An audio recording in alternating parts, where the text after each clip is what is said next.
سواد، قسم ہے نصیحت بھرے قرآن کی، بلکہ یہی لوگ جنہوں نے ماننے سے انکار کیا ہے سخت تکبر اور ضد میں مبتلا ہیں۔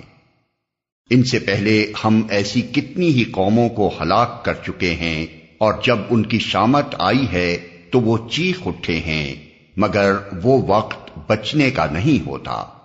ان لوگوں کو اس بات پر بڑا تعجب ہوا کہ ایک ڈرانے والا خود انہی میں سے آ گیا۔ منکرین کہنے لگے کہ یہ ساحر ہے، سخت جھوٹا ہے، کیا اس نے سارے خداؤں کی جگہ بس ایک ہی خدا بنا ڈالا؟ یہ تو بڑی عجیب بات ہے۔ اور سرداران قوم یہ کہتے ہوئے نکل گئے کہ چلو اور ڈٹے رہو اپنے معبودوں کی عبادت پر، یہ بات تو کسی اور ہی غرض سے کہی جا رہی ہے۔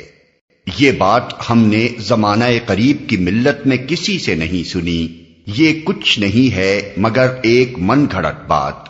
کیا ہمارے درمیان بس یہی ایک شخص رہ گیا تھا جس پر اللہ کا ذکر نازل کر دیا گیا؟ اصل بات یہ ہے کہ یہ میرے ذکر پر شک کر رہے ہیں، اور یہ ساری باتیں اس لیے کر رہے ہیں کہ انہوں نے میرے عذاب کا مزہ چکھا نہیں ہے۔